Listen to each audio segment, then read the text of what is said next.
Assalamu alaikum students. Today we will be taking start of our new chapter, that is unit number 23, chromosome and DNA. And as you know that in this chapter we will be taking start of DNA as a hereditary material. These topics are not included, but अगर मैं थोड़ी सी इसकी description आपको दे दूँ, थोड़ी सी discussion इसमें हम कर लें, तो हमने पढ़ा था कि आपके पास ये जो डीएनए होता है, ये आपके पास एक ऐसा जेनेटिक मटेरियल है जो कि ट्रांसफ़र होता है from parent to offspring, right. हमने पढ़ा था कि आपके पास ये जो मेंडल ने एक्सपेरिमेंट्स किए थे, जैसे कि लॉ ऑफ इंडिपेंडेंट असॉर्टमेंट किया था और सेग्रीगेशन किया था। मेंडल के जितने भी एक्सपेरिमेंट्स थे उनमें जीन्स के बारे में डिस्कशन नहीं थी, वहाँ आपके पास हेरिडिटी फैक्टर्स की डिस्कशन थी। तो हेरिडिटी फैक्टर्स में 1865 तक कोई भी कॉन्सेप्ट नहीं था। जस्ट ये कॉन्सेप्ट था कि हेरिडिटी फैक्टर्स होते हैं जो कि पेरेंट्स से ऑफस्प्रिंग में जाते हैं या एक प्लांट से डॉटर प्लांट में जाएंगे।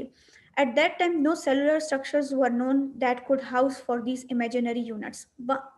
तब तक 1865 तक कोई भी सेल्यूलर स्ट्रक्चर्स नहीं आए थे जो ये बता सकते कि जी ये इमेजिनरी यूनिट्स जो हैं वो क्या हैं। अब आजकल हम कह सकते हैं कि जी ये जीन्स हैं जो कि क्रोमोसोम का पार्ट हैं, और क्रोमोसोम आपके पास एक ऐसा स्ट्रक्चर है जो कि थिन थ्रेड लाइक स्ट्रक्चर है, और ये न्यूक्लियस में प्रेजेंट होता है और सेल डिवीजन में ये अपेयर होता है।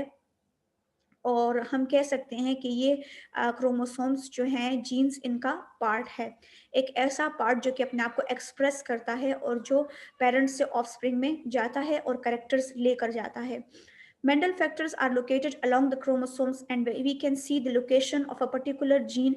अब हम जो हैं, अब इतनी तरक्की हो गई है या टेक्नोलॉजी ने इतनी तरक्की कर ली है कि आपके पास आजकल आपको पता है कि जी ये जीन्स हैं, और जीन्स जो हैं वो ट्रेवल होती हैं और ट्रांसफ़र होती हैं। मेंडल के ज़माने में जब इतनी नॉलेज नहीं थी, जब इतनी टेक्नोलॉजी नहीं थी और जब इतने एक्सपेरिमेंट्स नहीं हुए थे, तो तब जीन्स को फैक्टर्स का नाम दिया गया था। ठीक है। So we will be discussing these chromosomes a little bit, then we will moving towards the DNA as a hereditary material. हमने कहा कि क्रोमोसोम्स जो हैं वो एक ऐसा स्ट्रक्चर हैं जिसको फर्स्ट ऑफ ऑल एक जर्मन एम्ब्रियोलॉजिस्ट ने डिस्कवर किया था, वॉल्टर फ्लेमिंग, इन 1882। और उसने सिलेमेंडर के लार्वा में रैपिडली डिवाइडिंग सेल्स देखे थे, और ये क्रोमोसोम्स का जो टर्म है ये वॉल्टर ने प्रपोज किया था, जो कि जिसमें उन्होंने कहा कि क्रोमोसोम्स जो हैं ये कलर्ड बॉडीज को कहा जाता है। और हमारे पास sorry, since their discovery chromosomes have been found in the cells of all eukaryotes. However, in prokaryotic cell, its single DNA molecule is also referred as chromosome. ठीक हो गया। यहाँ पर पेनिसिलिन की क्रोमोसोम्स की डिस्कशन की गई है, डेप्लॉइड हैप्लॉइड की डिस्कशन की गई है, और स्ट्रक्चर ऑफ क्रोमोसोम की डिस्कशन की गई है कि इसमें क्रोमेटिड्स होते हैं। ठीक है। और आपके पास जैसे कि आप ये देख रहे हैं, ये आपके पास इसको और इसको हम क्रोमेटिड्स कहेंगे, बीच में होती है हमारे पास सेंट्रोमेयर। ठीक है। और हमारे पास 2 आर्म्स होते हैं, और आपके पास ये जो जैसे कि आप इस स्ट्रक्चर में देख रहे हैं, we have the primary construction, we have the centromeres, we have the chromatids also, and we have the short arm and long arm. ठीक हो गया। The topic basically today is actually the DNA as a hereditary material. We will study the Griffith experiment, and we know that chromosome is made of 40% DNA and 60% protein. और आपके पास अगर हम देखें तो आपके पास क्रोमोसोम के पास 2 identical DNA molecules होते हैं. Each chromatid has 1 DNA molecule, and average size human chromosome has approximately 5 centimeter long DNA, which consists of about 140 million nucleotides. ठीक हो गया। तो यहाँ पर अगर आप थोड़ा सा देख लें, हमारे पास होता है क्रोमोसोम। अगर हम क्रोमोसोम की अनकॉइलिंग करेंगे तो हमारे पास अनकॉइलिंग में हमें पता चलेगा कि we have the DNA and the protein which is the histone protein. ठीक हो गया। तो हम कह सकते हैं कि the DNA is wrap around the 8 histone proteins, 2 of each are H2A, H2B, H3 and H4. Thus each complex is known as nucleosome. और इस कॉम्प्लेक्स को प्रोटीन और हिस्टोन प्रोटीन्स और डीएनए के रैप को हम न्यूक्लियोसोम कहते हैं. ठीक हो गया. And this way, the DNA 2 nanometer thick is turned to a chain of bead-like appearance called nucleosome string. ठीक है, nucleosome string इसको कहा जाता है. राइट, फिर हम देख लेते हैं. थोड़ा सा मैंने आपको जनरल एक डिस्कशन बता दी. यहाँ पर जीन्स के बारे में डिस्कशन है कि पहले जीन्स को हमने कुछ ऐसे साइंटिस्ट थे जिन्होंने पेनजेनेसिस का नाम दिया और लास्ट में पेन जीन्स हो गया और फिर एट लास्ट उसको जीन्स का नाम दे दिया गया. प्रीवियस ईयर बैच में स्टूडेंट मुझे कह रही थी कि मैम जीन्स जो है वो ज़्यादा एडवांस और मॉडर्न और कूल लगता है. मैंने कहा जी बिल्कुल ऐसा ही है. ठीक है, अच्छा जी. तो बच्चे जो हैं वो कुछ भी सोचते हैं माइंड में.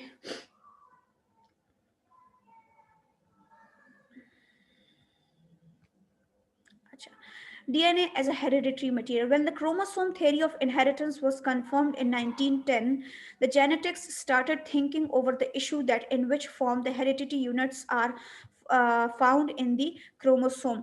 एक्चुअली जब जेनेटिक थ्योरी दी गई थी, क्रोमोसोम थ्योरी ऑफ इनहेरिटेंस दी गई थी, तो वहाँ पर ये डिस्कशन बहुत ज़्यादा थी कि आइदर डीएनए हेरिडिटी मटेरियल है या प्रोटीन हेरिडिटी मटेरियल है. तो तब तक कोई एक्सपेरिमेंट्स नहीं हुए थे. उसके बाद जब ग्रिफ्थ ने MC कार्टी एंड फ्रेडरिक ने जब बहुत ज़्यादा एक्सपेरिमेंट्स किए और हार्शी एंड चेज ने भी एक्सपेरिमेंट्स किए, तो उसके बाद मालूम हुआ या उसके बाद सबको पता चला कि जी ये डीएनए ही है जो कि एक हेरिडिटी मटेरियल है और डीएनए ही है जो कि पेरेंट्स से ऑफस्प्रिंग में उनके कैरेक्टर को ट्रांसफ़र करता है. तो ऐसे मटेरियल को हम हेरिडिटी कहते हैं. हेरिडिटी जो विरासत जो हम ट्रांसफ़र करते हैं, कोई भी ऐसा कैरेक्टर, कोई भी ऐसा ट्रेड जो ऑफस्प्रिंग्स में जाता है. ठीक है. Griffith experiment.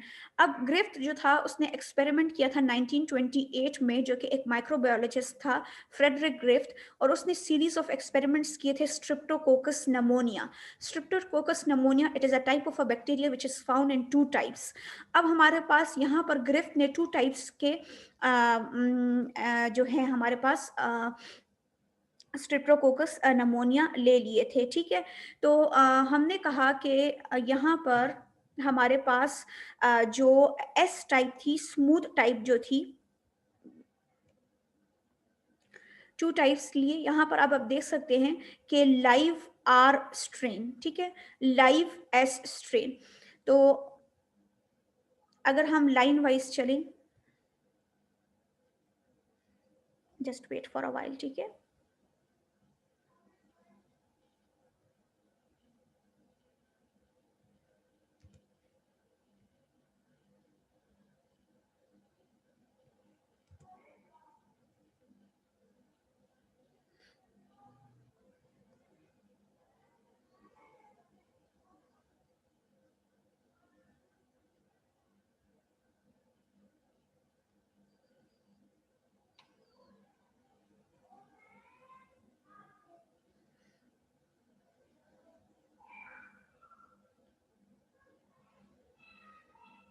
Hershey and chess के भी एक्सपेरिमेंट्स हैं, लेकिन फ़र्स्ट ऑफ ऑल हम ग्रिफ्थ का कर लेंगे एक्सपेरिमेंट, जो कि बहुत ही इजी भी है और कॉन्सेप्चुअल बेस है. और ये है कि अगर एक दफ़ा समझ आ जाए तो इंशाल्लाह जल्दी आपको समझ आ जाएगी. ठीक है. ये होता है ना कि डायग्राम बेस्ड हो तो फिर वो इजी हो जाता है.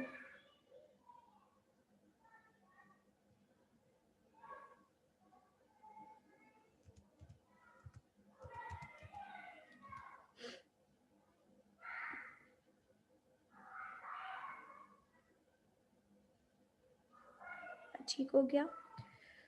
So now I hope the screen is visible.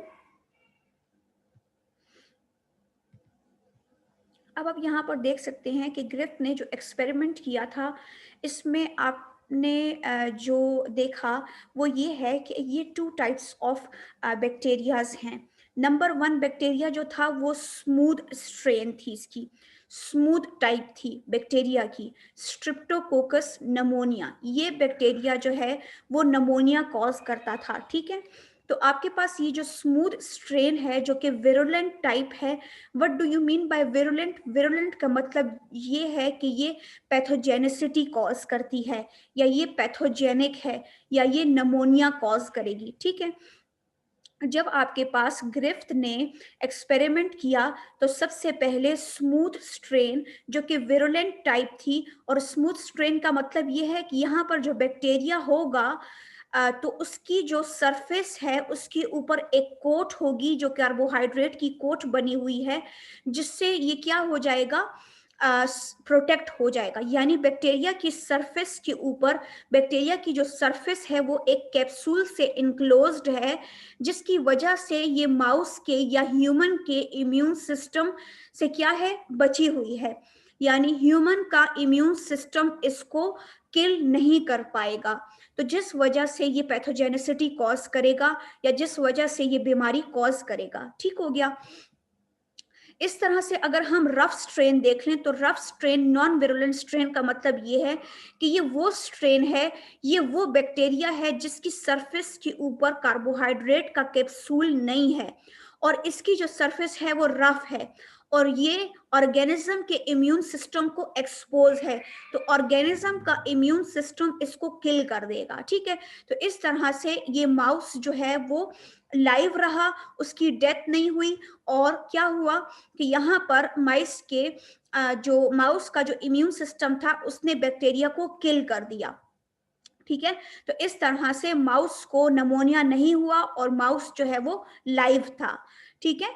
यहाँ पर माउस का माउस की जो डेथ हुई थी वो इस वजह से हुई थी कि वहां पर कोट जो था, कार्बोहाइड्रेट का जो कोट था, वो कोट उस कोट ने बैक्टीरिया को किल होने से बचाए रखा, और माउस को इन्फेक्शन कॉज करवाया, और बैक्टीरिया को क्या किया, बैक्टीरिया ने क्या किया, माउस में डिजीज कॉज की, ठीक है। तो इस तरह से बैक्टीरिया ने डिजीज कॉज करने के बाद माउस जो है वो मर गया। और फर्दर एक्सपेरिमेंट जब किए तो इसके बाद ये जो हीट किल्ड स्मूथ टाइप था, हीट किल्ड स्मूथ टाइप से ये हुआ कि वहां पर माउस जो है वो डेथ उसकी नहीं हुई, ठीक हो गया। फिर इसने क्या किया कि रफ स्ट्रेन ले ली, लाइव रफ स्ट्रेन ले ली, और हीट किल्ड स्मूथ स्ट्रेन ले ली। जब इंजेक्ट किया तो होना तो ये चाहिए था कि रफ स्ट्रेन थी, लाइव रफ स्ट्रेन थी, माउस की डेथ ना होती, ठीक है। लेकिन इससे ऑपोजिट हुआ, बहुत ही एस्टोनिशिंग रिजल्ट्स आए। रिजल्ट ये थे कि आपके पास ये माउस जो है इसकी डेथ हो गई थी। जब एक्सपेरिमेंट्स किए गए, मालूम किया गया, तो उससे पता चला कि जो स्मूथ टाइप था वो हीट किल्ड तो था, लेकिन उसका डीएनए मौजूद था। उसका डीएनए जो है वो रफ स्ट्रेन में जाकर रफ स्ट्रेन को कन्वर्ट कर देता है स्मूथ में, और वहां पर उसके इर्द गिर्द एक कोट बना देता है रफ के। तो वो ट्रांसफॉर्म हो जाता है, रफ टाइप जो है वो ट्रांसफॉर्म हो जाती है स्मूथ टाइप में, ठीक हो गया। तो इस एक्सपेरिमेंट को हमने नाम ही दिया है कि ये क्या है, ये ट्रांसफॉर्मिंग प्रिंसिपल है, ग्रिफ्थ का ट्रांसफॉर्मिंग प्रिंसिपल है। अब जब हम इसको यहाँ पर रीड करेंगे तो हमें समझ आ जाएगी, लेकिन डायग्राम को बताना इसलिए जरूरी था ताकि आपका कॉन्सेप्ट बिल्ड हो, और आपकी बुक में इतना अच्छा डायग्राम था भी नहीं, ठीक है। अच्छा, अब वो पहली टाइप क्या थी, one of its type has a polysaccharide capsule. Polysaccharide carbohydrates ही होते हैं ना। Polysaccharide capsule, its colony appear as smooth or shiny and hence it is called the S type. The other type form a rough colony due to the absence of polysaccharide capsule. This is refers to the R type. जैसे कि मैंने आपको बताया कि एक S type है जो कि विरुलेंट है, एक R टाइप है जो कि नॉन विरुलेंट है। ये पॉलीसेकेराइड कैप्सूल की वजह से है, राइट। बहुत ही इजी एक्सपेरिमेंट है।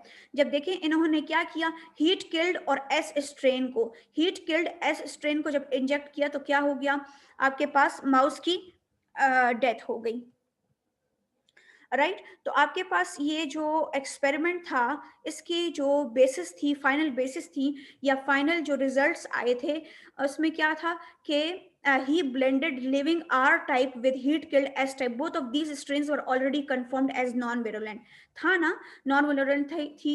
When he injected this mixture into the healthy mouse, unexpectedly the injected mice developed disease symptoms and many of them die. The blood of the dead mice was found to contain large number of S-type virulent bacteria. On the basis of these unexpected observations, Griffith concluded that somehow the information specifying the polysaccharide capsule, यानी वो DNA जिसमें information थी polysaccharide की capsule की, वो चली गई are type में, और आर टाइप के इर्द गिर्द उन्होंने क्या बना दी, कैप्सूल बना दी, और आर टाइप जो है वो एस में ट्रांसफॉर्म हो गया. ठीक है, virulence has passed from heat killed S type to the R type. देखिए virulence transform हो गई once in the control mixture, transforming them into the S type virulent bacteria that killed the mice. This transfer of genetic material from one organism to another by which genetic makeup of the recipient is altered is called transformation. इस last line का मतलब ये है कि donor ने जो अपना DNA donate कर दिया था रिसिपिएंट को, तो रिसिपिएंट का जो आर टाइप था वो ट्रांसफॉर्म हो गया एस टाइप में. इसी को हम ट्रांसफॉर्मेशन भी कहते हैं और ट्रांसफॉर्मिंग प्रिंसिपल भी कहते हैं. Alright, so this is all about DNA as a hereditary material, के डीएनए ही है जो कि एक हेरिडिटरी मटेरियल के तौर पर एक्ट करता है. इंशाल्लाह tomorrow we will study the average and the Hershey and Chase experiment. Till now, if there is any question you can ask from me, and best of luck. Allah Hafiz.